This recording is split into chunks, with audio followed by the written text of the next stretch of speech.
Good evening, ladies and gentlemen, and welcome back once again to your Monday night and Avenger Pretenders. It is I, JT the Redneck, and my good friend and co-host, actually, he's the main host of the show, The Geek, Mr. Sully, is with me as well. Tonight, my friends, is episode 2 of Echo that we're going to be reviewing. Do me a favor, grab your favorite beverage, be it an adult beverage or, hell, maybe some milk in a sippy cup. Who cares? Whatever it is, that's something to snack on. Sit back in your favorite easy chair, relax, and enjoy the show. Sully, it's all yours. Oh, I thank you, sir. Hello and welcome to Avenger Pretenders. Like JT said, I am the geek and he is the redneck. It's how we work together. It's just, it is what it is. And yes, tonight is episode 2 of Echo, so we're just going to get right down to it because, wow, interesting episode. Very interesting episode. Very interesting. And for those that haven't watched it, spoiler alert is now in effect. So, for sure. Yeah. I will admit, this is the second episode where we've seen things happen in the past. Mm-hmm. It was really neat the way they started this episode. Yes. And if they're going to keep doing this throughout, I mean, we've only got 3 more shows after this, but if they keep doing it throughout, it's going to be really cool. I mean, who knew that there was an Alabama in 1200 AD? Well, I mean, it wasn't exactly Alabama, but I mean, close to it, I suppose. Right. I saw that and I'm like, I didn't know Alabama was that damn old. Yeehaw! Holy shit, man. Alabama is the oldest state in the nation. Yeah, well, yeah, pretty much. At least pretty according much. to Echo, anyway. I mean, I thought it was interesting that that's how they brought things about, you know? Yeah. Especially since we're seeing what's the word? Family lineage. Yes. Is what we're seeing in this. Yes. And it's interesting how they're twisting things. And I don't want to say in a bad way, because it's really not in a bad way. And there's still a lot of Native American history that I don't know. I do know that both men and women had their own roles in Native American society. But it's interesting with where we're going, where it comes to the Marvel Cinematic Universe. Right. Now. Well, and I wouldn't imagine back in those days that you would have a lot of female members of the tribe that were as involved in this kind of sporting event as she was. Right. You know, especially with the fact that, you know, whatever team lost had to leave. Right. You know, back in those days, you wouldn't think that they would entrust that much to one of their female warriors or female members. And what JT is referring to is the whole beginning of this episode takes place in 1200 AD, where I don't know what type of game would you say this was? It wasn't soccer. As I watched it, the main thing, it looked like a cross between lacrosse and rugby. Yes, lacrosse and rugby. And rugby is what it. The weird part was, you know, when the ball was on the ground and they were doing the fishy stick thing and all that. That was weird. Yeah, you know, but that to me, that's the feel I got for it, was lacrosse and rugby, a cross between the two. Yeah, which and don't get me wrong, like this whole scene, obviously it paints a picture. Mm-hmm. I think probably could have been shortened a little bit. Not too much. Not too much. Because I think it was a good amount of time there. you think so? Yeah, especially when they brought the bad guy in. Yeah, you need the bad guy. You had to set the ground. Or the premises that the one team was kicking the other team's ass, and so the chief stands up and turns around and nods to one of his minions. And the minion sticks her head in the tent and says, They need you. And this big freaking, old Tony Gonzalez looking freaking dude comes walking out, smacking himself with the sticks and all this stuff. And it's like, okay, the other team's like, oh shit, we're in trouble. And, so, roar, big, bad, scary man, roar. Exactly. I liked the way they developed it and everything, and they, because they've got to get it, build up the tension to that point. Yeah. And then he's the best of the best. Come at me, bro. I can't see it being any more than maybe 30 seconds to a minute shorter, which in the grand scheme of things wouldn't make that much of a difference. Yeah. Whoa, that was weird. I just had a web browser open up out of nowhere because I clicked the wrong button, but that's besides the point. But the episode, this part of the episode itself, it just goes to show what Echo's ancestors were like in this time period. And even with that, we caught glimpses of things happening from the first episode. It wasn't a full recap like they do, previously on Echo, that type of thing. Right. Which they don't even have a good announcer for that anymore. It's previously. It's so like previously on Echo. Yeah, it's like all giddy and upbeat, and you're like, no, this is like a drama. It's supposed to be previously on Echo. Yeah, this is a dramedy. It's not. Well, after the game, I forget. It was she was the red team, correct? Yes. If I remember correctly. Correct. So the character that we're seeing is Lowak or Lowak. Again, Native American. I don't want to butcher it. Good luck, folks. If we do, we apologize. Well, yeah, it's just me. But so this is one of Maya's ancestors from the 1200s, and very rare that a female member of a tribe is involved in this type of game. Right. Now, with that being said, I will let you know that at the end of each episode of Echo, they do announce that they worked closely with this Indian, this Native American tribe. Indian relations. Yeah, to make sure that things were as accurate as possible, which is good. We like accuracy. So Yes. once we get through the game, obviously we see what's going on, and we finally see Maya waking up, present day, and her cousin Biscuits. I love that his name is Biscuits, by the way. I do too. Is outside her grandmother's house with a bunch of food for her, and she's like, hang on a minute, I need more. And I really love that. Get a couple more things from me for me. Well, what I like about it is, even though she's the main character and she's deaf, the signing is so emotional. Mm-hmm. And don't get me wrong, when it comes to sign language and the deaf, they are very emotional. They put feeling into everything. So Extremely animated. yes.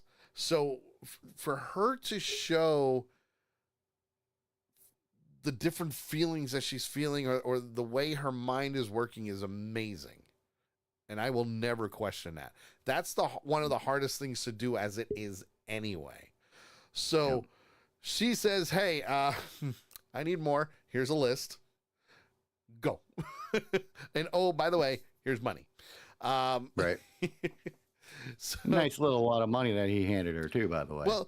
well, she did that because he was asking questions. Right. What do you need this Here. for? Why you need this? What are you doing? How can here? Just shut up. Right. Okay. So, after she pays him and gives him a bunch of cash, yeah, cash, bunch of cash. My God,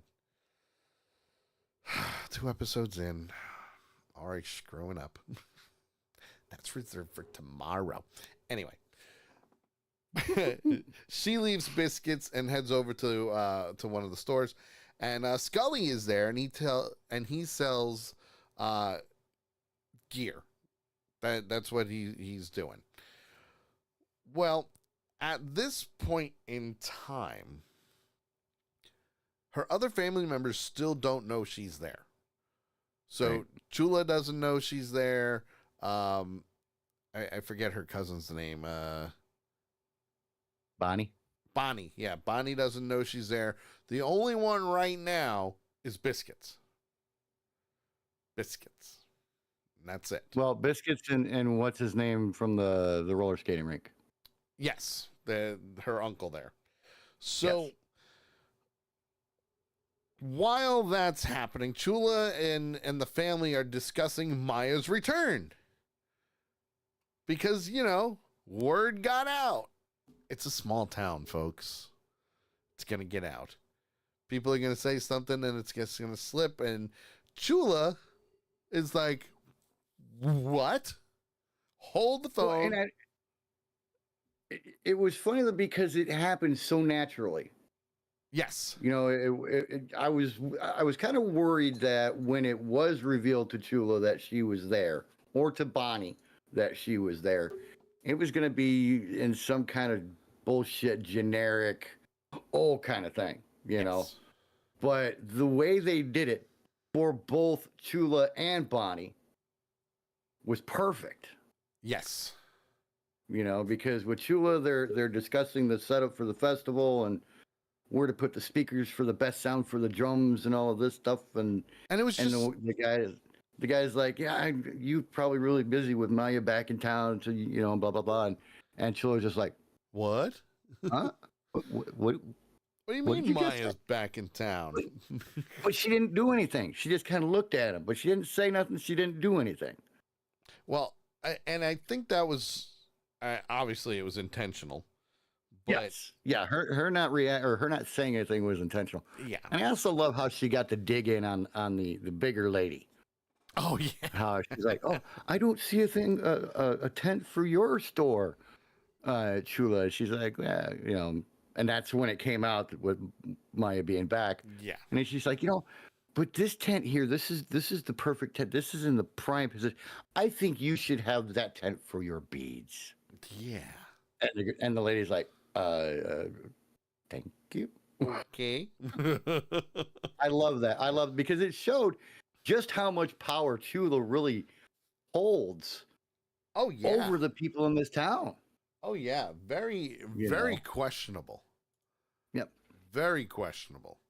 And the fact that things were doing, the way she held herself and just suggested things. Right. It's amazing. Absolutely amazing. For some reason, my chat just disappeared. I think Lady Death is in there. Oh, she clipped my mess up. Thank you, Lady Death. For some reason, my chat's not popping up the right way, and I don't know why. Oh. And I'm trying to figure out why the live stream chat is not going through on Discord.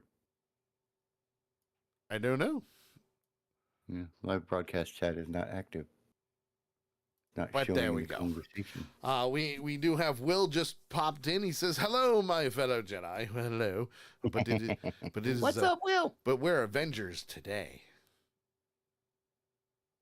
I'm a little bold. Although I'm not wearing bold. a Marvel shirt, I'm wearing a Snoopy shirt instead. Hey, that's better than the Notre Dame shirt that I changed out of and put this on for the show. Hey, So, listen, the periodic table of Marvel is just as good, okay? So, Right? so anyway, as we move on, Lady Death says she's going to be a lurker now. Got to make the kids. Listen, I get it, but that's He what is on McDonald's his way is for. back from a late night class. That's what college food is for. I don't think the I cafeteria know. at that place is open this late. Most schools are. They're probably just finishing up classes, give or take. Been there, done that. So Yeah, anyway, but this is a small college in on the banks of Wisconsin. Yeah, probably not. yeah, no, Anyway. they're still open. Guarantee it. Night school. Night school. You got to remember, when I went to college, I had a class that started at almost 8 o'clock at night one night. No, I know. One night a week. I know. I'm saying the cafeteria is probably not open. They might still have machines and shit like that, but as far as cooks and stuff like that, Yeah, probably. probably not. Will's in Florida. Well, hello. I'm sorry. But then again, it's better Yeah. than dealing with the snow that we're going to get tomorrow here in Connecticut. So anyway, back on track. That time you got some, damn it. Back on track. Chula is trying to figure out how to best approach Maya being back in town. And she says, well, the best way to do it is I'm going to go see Henry. I'm going to go talk to Henry. Uncle Henry. I don't know if that was a good thing or a bad thing. Well, to me, it's interesting that she knew who to go to. Yes, Henry first. She knew who to go to in order to, one, find out information, and two, to pass on any messages that she might want to pass on. Yeah. You know, Absolutely. So I thought that was interesting. But Chula's main concern is the way that Maya could possibly manipulate Biscuits. Mm-hmm. Which clearly isn't happening. Because he's just offering himself to do these things. Will says he can't see any of the comments. That's weird. Well, nobody has commented since he typed, so That's true.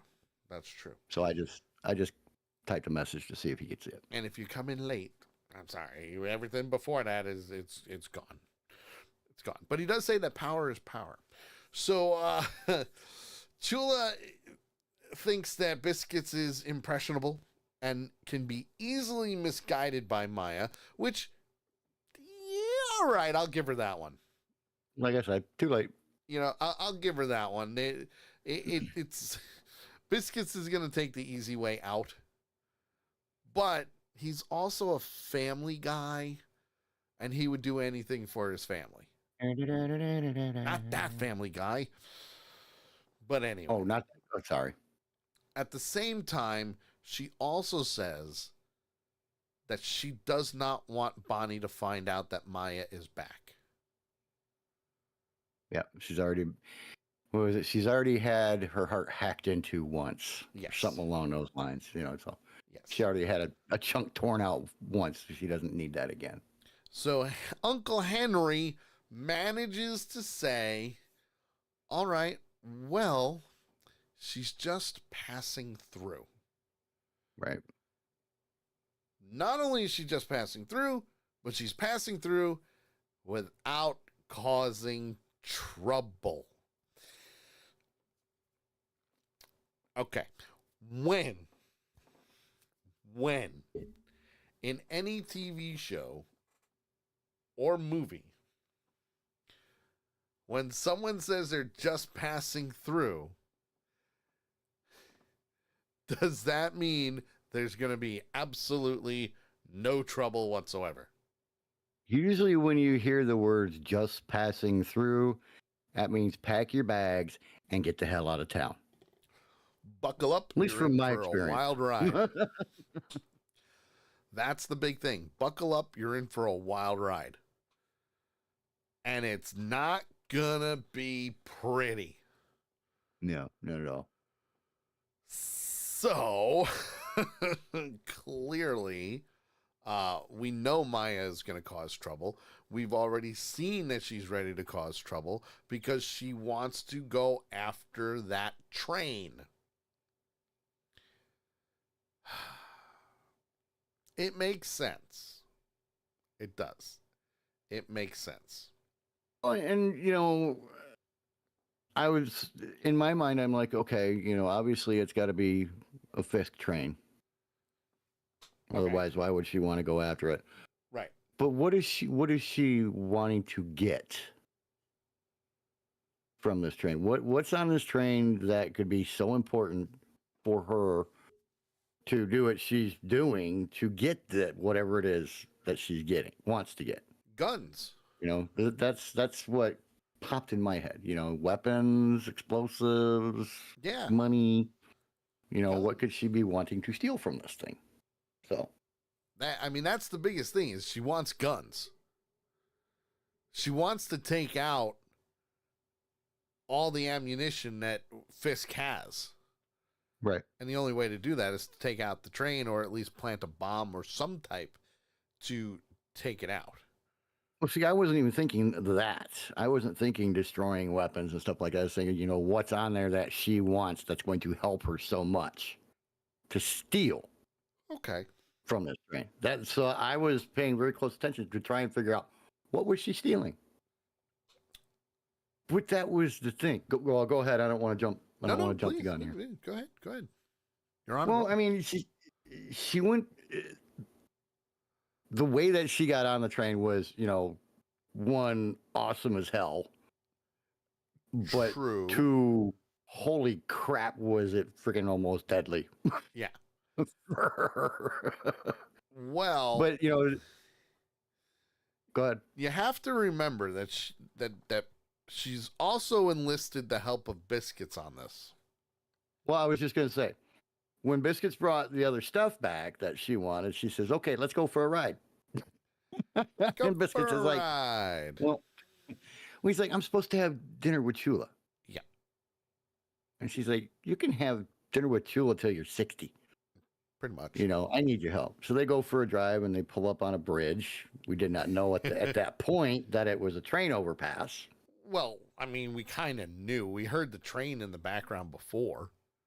Yeah, but that doesn't mean that the train's going by there. True. Necessarily. True. So, but she gets his phone and she adds the tracker app to his phone and everything, and she's like, "Follow the tracker." And he's like, and then she looks at the moon and she goes, "Almost full moon, so you can see me." Or Yep. so you can see. He's like, "See what?" And I love this part because she goes, "Me," and jumps backwards. Yep. Jumps off the bridge. Biscuits is like, holy crap, no! holy crap. But And she hits the train, slides backwards, but manages to stop herself from falling off the train. But I will admit, she gave him the tools necessary for him to track her. Except for the fact that he's a terrible driver when he's driving on the right side of the car instead of the left side of the car. And this will be the first time he's going off-roading driving Grandma's truck. Yes, which is also the postal delivery truck. Yeah, which yeah. But we'll get into that. She almost gets her head torn off by a light bar going across the tracks. Chula's truck, no. Right. And he's shitting his pants the entire time he's driving in this thing. Yeah. Well, but when she gets on, though, she has a lot of trouble getting into the train. Mostly because there are guards walking around, and she's also an amputee, so she doesn't want to lose or damage her leg either. But you look at trains of today. Okay, this is the weird thing to me, right? If you look at trains of today, the gap between the cars where they connect together and everything is not that big. No, it's not. It's just barely big enough for a person your size or my size to walk through from side to side, shoulder wise. Yes. The gaps that she's jumping are like twice that. Yes. At a minimum. So, plus being an amputee with with the leg and everything. So she has a hard time getting over there. But she does it, and she also gets past the one guard because there's guards on each side. As they're making a turn shortly after Maya got on the train. Yep. They're making a turn past some lights, and she looked, and there was a guard on both ends of this one car, one specific car. So when she got to that car, she managed to time her jump across there. Oh, very well. Perfectly to where the guard did not see her, because the guard was doing the lean off the side of the train, try not to fall off the train, and look down the side of the car, make sure nothing's going on. Right. Perfect timing. Oh, but yeah. then she almost screwed that up when she came and put herself down to the side of the car because she hit it hard. Yes. And made the guard look. Yes. Yeah. I'll tell you this. I watched the episode twice today. The first time was around lunchtime with Kay. Mm-hmm. And there was a lot of sun coming in the window. So this part of the show, I couldn't really see that well. Because you had the glare. Dark. Yeah. So she goes under the car, which I thought this was really, really cool. I really did, because she was hidden. The only way this would have worked against her is if they would have had a guard on the inside of the car. Right? Like, how do you not have a guard on the inside? At least one. Plot but hole. She knows, a lot of the inner workings of Fisk's practices because of her association with the boss man. Well, yes, that is also true. So she knows a little bit about the operations and the way they do things and stuff like that. So that worked in her favor. Yes. But, she did the typical, we kind of go into a spy mode kind of thing here in this part, because she drills the hole through the floor and she sticks the camera that is the size of a hummingbird's tongue. Yeah. I loved that description when he was getting the equipment. That was a pretty good equation. That was cool. That was a nice association there. But she slides the camera up through there and she looks around and she sees what she needs to see. There's nobody else in there. So she pulls out the cutter, cuts a hole in the floor. Yep. And just whoop. And climbs in. Dun, da, da. But this is where they didn't reveal anything. No, they didn't. They had, this was a very suspenseful movie. Or not movie, episode. With the way that they did things in this part. There were a lot of nice action scenes. Yes, definitely. But she gets in the car, she kind of looks around, she's looking at things, and she walks up to one particular box. And of course, the camera goes to the opposite side looking at her. Yep. She opens the box very carefully, but only so far. Amen. But only so far up. And then the next thing you see is her back under the train car. Yes. Freeze welding, I guess, the piece of the floor that she took out back into place. Yeah, which, to be honest, I thought was very interesting that they did it that way. Well, she doing it that she had to do something to keep that piece back in place. Yes. Because otherwise, when they open up the car doors, because the car doors are on the sides. Yep. When they open that up, there's going to be this big freaking hole in the floor, and they're going to be like, "Whoa, everybody, back off!" Hey, a clue. Yeah. So she had to make it where it's at least as unnoticeable as possible. Yeah. And that kind of thing. So very well thought out on her / their part. But this is where things take a turn for the worse for her. Yes. Because as she's trying to escape the train, her that prosthetic gap that we leg talked about gets stuck in the gear. But it was neat how it happened, in though. the latch. It was neat how it happened, though. Because, and it's that gap that we were talking about again. Yep. Which And, is not normally that big. Right. Yeah. I mean, this gap is 2 to 3 times wider than the normal gap you would see. And she makes the jump, but when she lands, she slips. Yes. And as she rolls over, pulls herself up on the car and rolls over, amputee leg comes over and is hanging off. And it just so happens to go right in between where the two cars connect. Yes. And right after it hits the Right two, in the because latch. there is play in there when they're driving, when they're going and everything. Mm-hmm. And it slams back shut, Yes. crimping her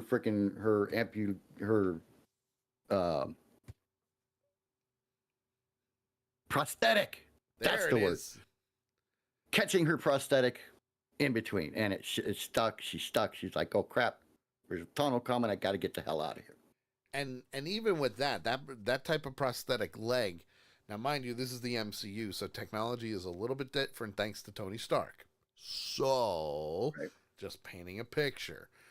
But Right. what happens is she gets to the point where, listen, it's either leave it or take it with you. If you leave it, you run the risk of Wilson Them Fisk, finding it and right, going, why'd you do this to my train type of thing, well, yeah, it's like, well, we know who did it now. Yeah. If It they would find be that, so. it'd be the perfect red flag, hello. But But what happens next instead, is really cool.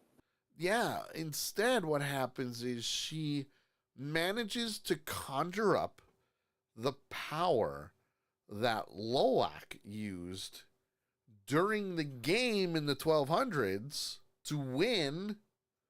Well, even to save her people from the cave. Yeah. No, this different person. Different person. But she had the Yes. vision. Yes, she had the vision. Lola and the woman in the cave, Yes. because they show the hands and all that. And you saw the shape form on her hand, just like Loak had. So that conjured up the power because, obviously she's under a lot of stress.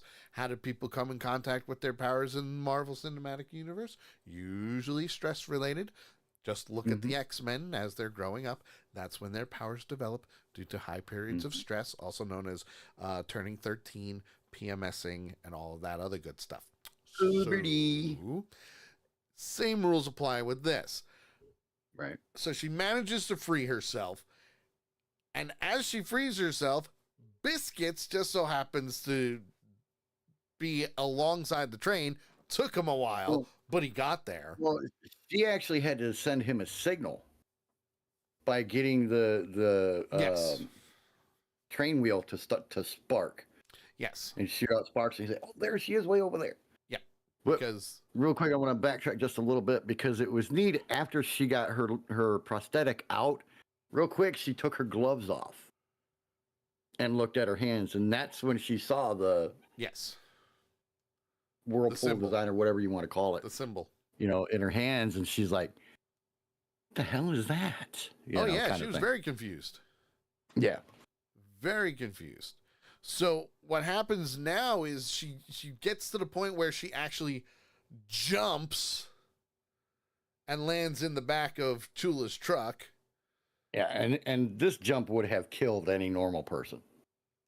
Listen, Echo is not a normal person, okay? I know. I'm just saying this jump would kill any normal person because she ricochets off the upper part of the windshield. Yeah.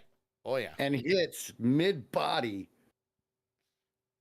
upper part of the body inside the truck or inside the bed of the truck and gets flipped over the tailgate.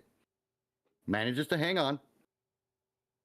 But that kind of hit for any normal person like you or me, Would hurt. they'd be one, collecting the pieces, and two, putting them into a very small box to put in the ground. It would hurt a lot, is what it would do. She's just like, whew, that was a little tiring. And it was right before they tunnel. almost went into a tunnel Mm-hmm. where And it wasn't a two-way tunnel; it was one way only. one way only, and someone was gonna get smushed. Yeah, Biscuits was freaking out. You almost died. Oh shit, that's right. She can't hear me. That was funny. But at the same time, she understands very nicely. She really does. Well, from there, we see that the shipment from the train finally arrives at the warehouse. moment? A moment, yes. The little conversation that they had before we shipped to the train, getting to the warehouse between her and between her and Biscuits. Mm-hmm. He's like, "I hope whatever you stole was worth it." Her reply was, "Steal? I didn't steal anything." Nope. And Biscuits is like, just kind of loses his mind. Well, I mean, I can understand Understandably. why. Yeah. Oh, definitely. I can understand why he's losing his mind in this, because he thought it was a heist. Well, and he just, did I won't say destroyed, but he did a lot of damage Yes. to Chula's truck, which, Yeah. per the previous conversation, is not a good thing. No. You know, It was not a good thing at all. Yes. Because now he's got to fix it. Now he's got to fix it. Mhm. So the train arrives at the warehouse, and when the train gets there, surprise, kaboom! I wish the guy, the first guy that they showed walking up through the warehouse and everything. Yeah.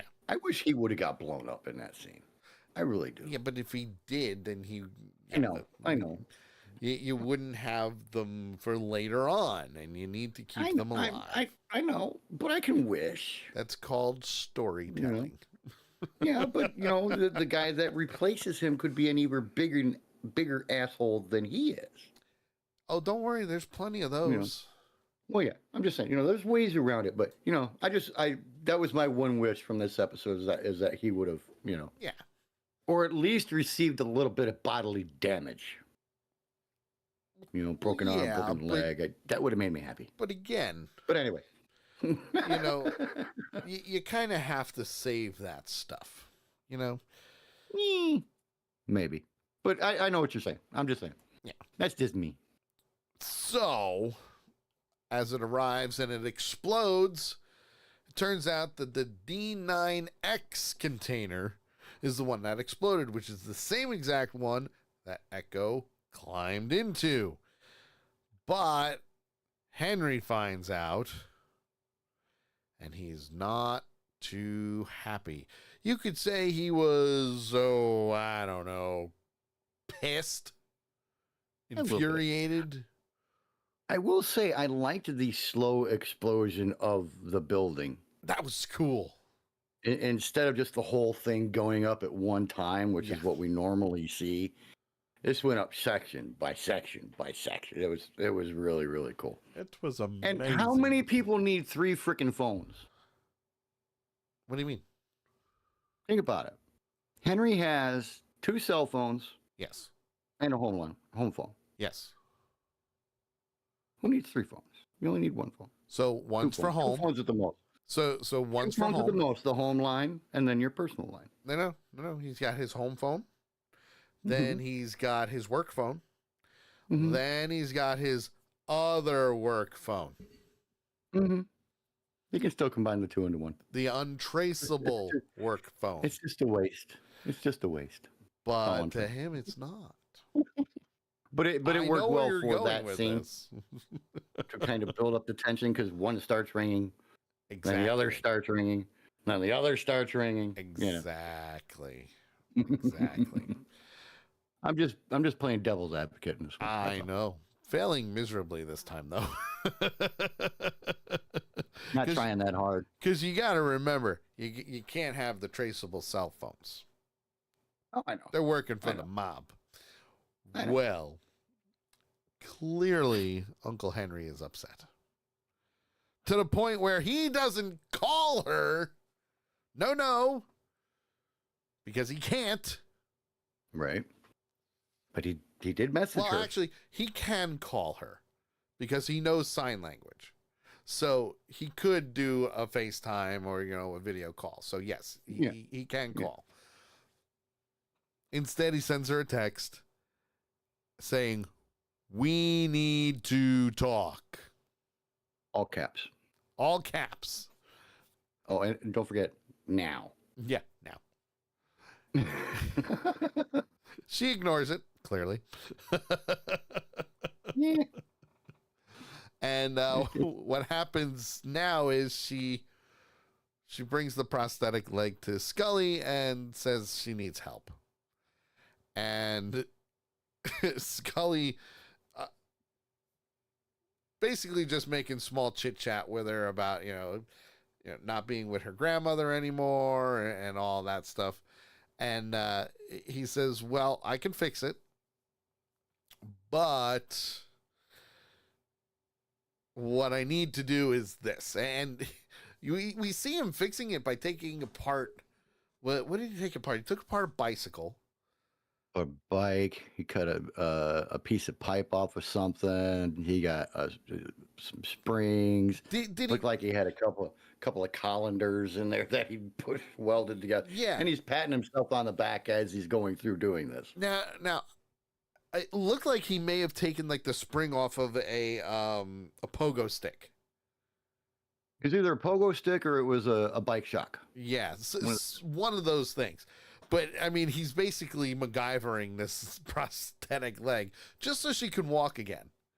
Just until the time is right where he can give her a brand new replacement. Yes, the way he put it was, it's going to take me time to make the real one. Yeah, the real one will take me time, but hey, here's where this will at least get you around, Right. And while that's happening, Biscuits comes in and tries to put his foot in it, and may have said that Maya was in town. Well, the scene where he's driving through town and passes Chula. Yes. And, obviously he's got to raise money. Yes. To fix Chula's truck. So he's, offering to sell his PlayStation 4. Yes. For a whopping 125 bones. That's cheap for a PlayStation 4, isn't it? Oh, yeah, absolutely. Okay, that's what I thought. And then he dropped it down to 100. Now. But, Bonnie got a hold of him and says, what's going on? What happened to Graham's truck? Why are you needing to raise money? Is everybody okay? And he's like, yeah, I'm okay. Billy Jack's okay. Maya's okay. And she's like, Maya? And then, it's the old, shit. Yeah. So Bonnie overhears this clearly while she's at the firehouse, and Biscuits is just blabbering his mouth over the radio, which I can tell you a story about that later that will not be on air, but a different story. So as this is happening, Henry is going to speak to Maya at her house, at Chula's house, and basically says that she just barked up the wrong tree. She stirred the pot. They're coming for her. They are coming for her. And as she's explaining things and telling and answering his questions, the first thing he said was, "You are starting to sound like him." You sound just like Fisk. Which, I don't know if that's a good thing for her or a bad thing at this point. Because we do know that she wants to take over and get rid of him because, she shot him in the face in Hawkeye. We know this. We saw it. But then he says that now your chaos is going to cause a war that is going to be brought to this town and against your family, and it's not going to be good for anyone. Right. I like what she said though. She says, you know, because he's like, "You're starting a war." She's like, "The war was already started. They attacked me." Right. You know, and she's like, you know, "I've got a plan. You know, I start it. I know how to stop it. And You I'm know, going to see it through, damn it. then I will have the power." As she said previously, it's time for a queen to have her day. Yes. You know, so. And she also says that she knows what she's doing. Mm-hmm. Does she? It was interesting what he said as he got ready to leave, though. Which was? You seem to have forgotten that it's not you, but the people around you Yes. that get hurt. And she's like who exactly? Yeah. He didn't answer that. He No. didn't answer that question. No, he didn't. But just like in 99.9% of mob movies, Mm-hmm. who are the first ones to always get hurt? Family. The family. People that they know. Friends. Close loved ones. Always. No matter what, that's how it always happens. Because you go after the family, well, that's your weakness. Yep. You don't want your family getting hurt, and they're going to come after you through them. Right. Which is why it works so well, because that's what the mob They can't hurt did. you. If Right. they can't hurt you physically, they have to find a way to hurt you mentally. Exactly. You know, that's why they always say, "I'll kill everything that you love."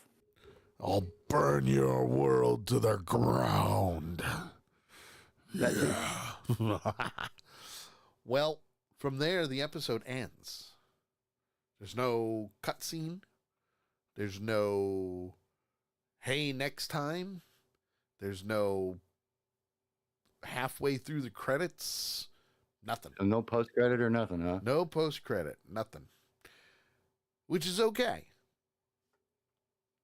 I don't believe you should really have a lot of post credit scenes, especially in an episodic event like this.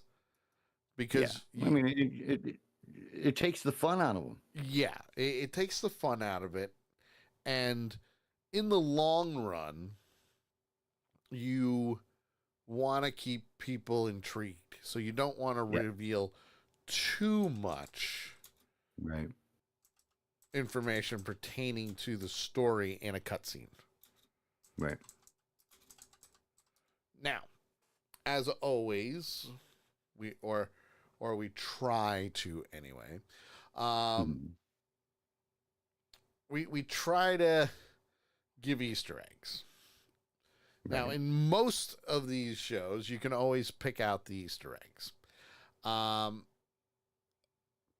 But not much this time around. I mean, they had, episode 1, they had a whole lot of old movie references and a lot of nice little, I guess you could call them Easter eggs and stuff like that. I didn't catch very many in this one. Yeah. I mean, aside from people noting, coming into the store, and if I remember correctly, they mentioned Madripoor, which they also mentioned in the first episode too.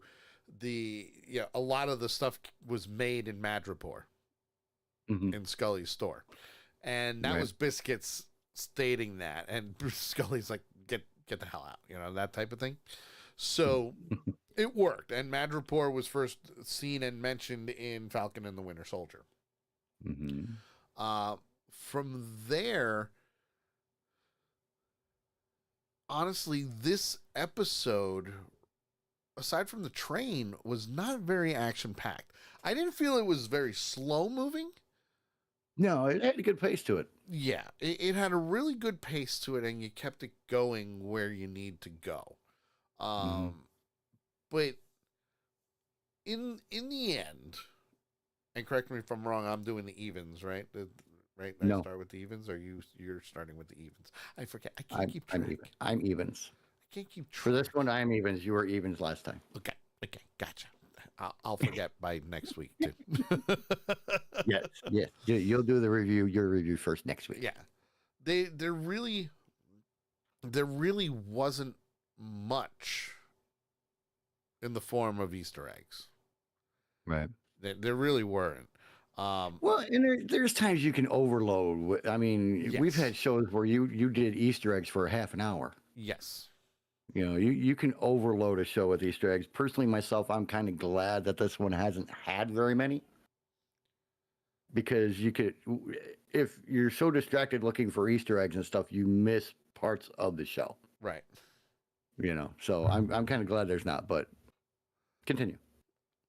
But I think there was just enough to keep it going, and it's going to help with developing Echo a little bit more as her own character and going from that villain to superhero personality, you know? Well, and I think that's one thing, the biggest thing that they need to do with this character, because of how unique this character is in her Yes. background and her heritage and everything that they're trying to do with this character. In order to develop her correctly, they need to separate her as much as they can from all of the other stuff, but still show that connection as to how things happen. Yes. You know what I mean? Absolutely. Did that even make sense? Yeah, no, it made perfect sense. So the question then becomes, my friend, what would you rate this episode?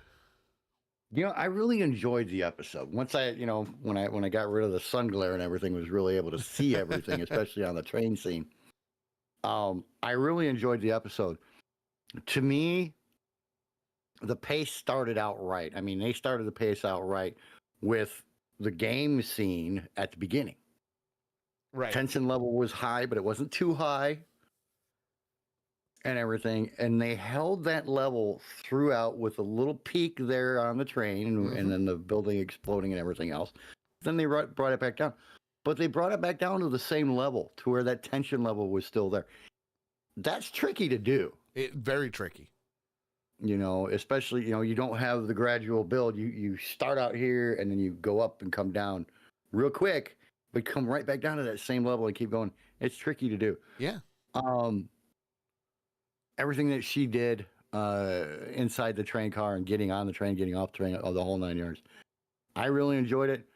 I'm sitting at a 4 for this episode, but I really did enjoy the show. Nakaya is also giving it a 4. Nice. Well, then you know what? We're actually all on the same page this episode of a 4.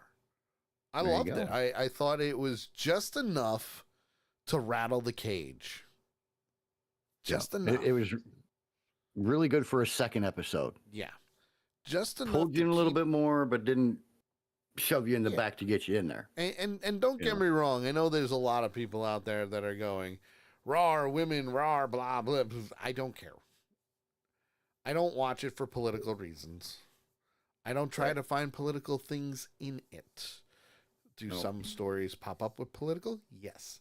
Has this one? Not that I can see. Which is a good thing. I'm glad it's a miniseries. And I hope they continue using her after this. Yeah. Don't know how, don't know when, but it's cool to see that she's actually developing powers from her ancestors. Right. And it's just enough. Right. Like Nakaya says, just enough to keep you interested and hooked.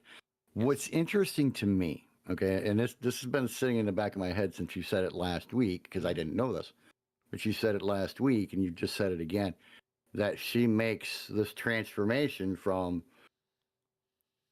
a heel to a baby face. Yes. And yes, I went there. Yes, you did. From the bad guy to the good guy. I want to see it, and it kind of worries me because I worry about Chula, obviously, because she's a really cool character.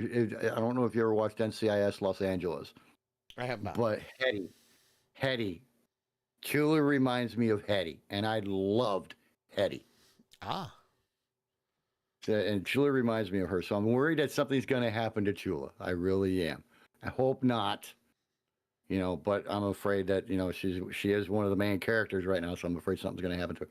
Right. It's going to be interesting to see what happens or how the change, what causes that change to come about to take her from the dark side to the light.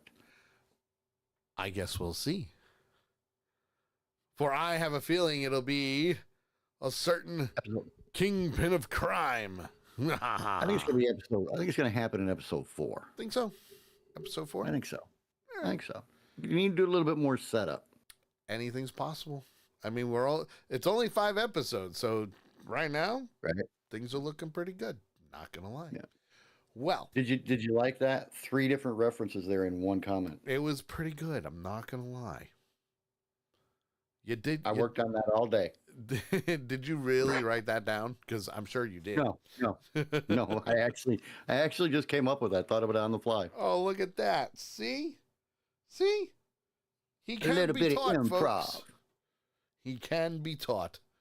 Well, friends, with that being said, that is episode 2 of Echo, which means that's our episode of Avenger Pretenders.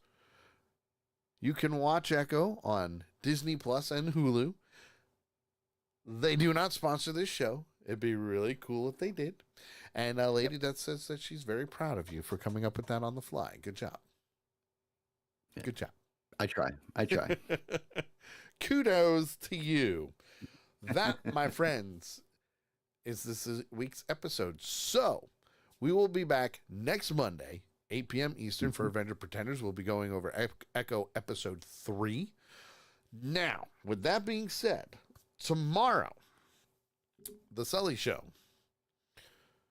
might be live. Might be live. And the only reason why it might be live is because I'm supposed to get hit with a snowstorm. Aww. Which, if I get hit with a snowstorm, then obviously I will not be DJing on Tuesday night. We'll most likely be DJing on Wednesday night for Valentine's Day. So, best scenario. Ears and eyes open. Say what? I said, keep your ears and eyes open. Yeah, keep your ears and eyes open. Check Discord, check the Facebook pages, because I'll know probably tomorrow morning of what's going on. So yeah, I don't know, but it'll be interesting. It'll be interesting to say the least. If I'm not live, I will have the best of up and ready to go. Otherwise, I'll save it for another time. I'll save it for April vacation. With that being said, for the redneck, there he is, JT Hollis. I'm Sully. Thank you for tuning in to Avenger Pretenders, and we will see you next week for Echo episode 3. Have a great night, everybody. Be safe, and we may see you tomorrow.